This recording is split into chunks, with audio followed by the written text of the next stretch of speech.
If you want a happy relationship, you have to exit the culture. You can't have one foot in and one foot out. Here's a personal story to explain what I mean.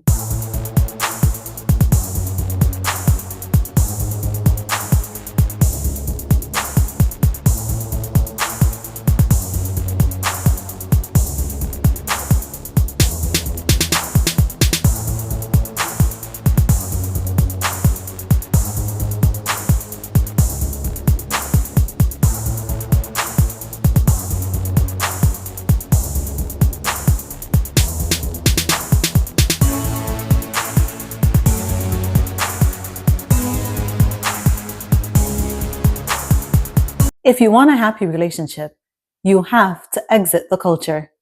You can't have one foot in and one foot out. Here's a personal story to explain what I mean. This was over 10 years ago, but it still makes the point. My husband and I naturally fell into traditional gender roles. We never sat down and had a conversation about it, although we should have.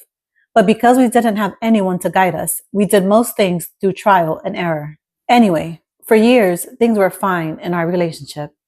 That doesn't mean that we didn't fight, but as our couples therapist said back then, we did a good job at forming a bubble around our relationship and blocking the world out, which she saw as a negative, but another therapist years later saw it as a positive.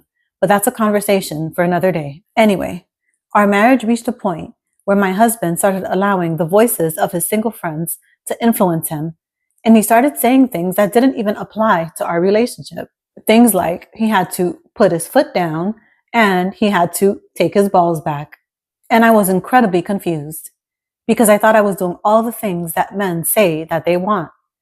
Cooking, cleaning, packing his lunches, taking care of the kids, sex every day, sometimes multiple times a day, of course, minus that time of the month. This may sound like TMI, but this is important for couples to grasp. This was the beginning of the worst stretch in our relationship.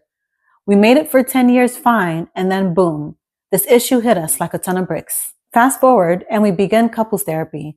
And my husband tells the therapist that he just wants things to go back to the way that they used to be. And I said, "You mean you want to go back to the time period where you said you needed to put your foot down? The same time period where you said you needed to take your balls back?" And he said something like, "Yeah, I don't know what I was thinking back then." And that is what the culture will do.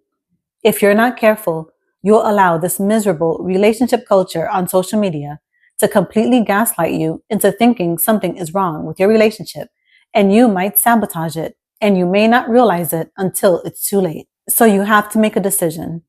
Am I choosing my partner, or am I choosing the culture?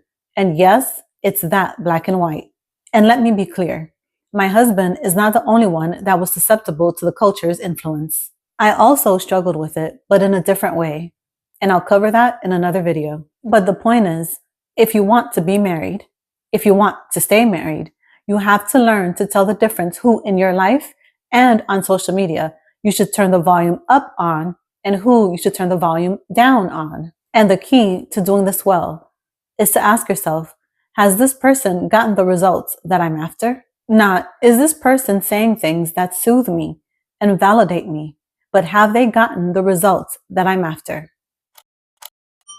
In the last video, I spoke about how over 10 years ago, my husband allowed the voices of his single friends to start sabotaging our relationship. And for me, the struggle was similar, but in a different way. As I said in the last video, my husband and I naturally fell into traditional gender roles. We never had a conversation about it, and no, I don't recommend that. Open and direct conversations are key. Anyway, one of the things I used to do for my husband was pack his lunches. It just made sense for me to do my part since he was doing his. And truth is, I enjoyed doing things for him. But every now and then, the culture's voice would play in the back of my mind, and it was brutal. It'd say things like, "You're weak.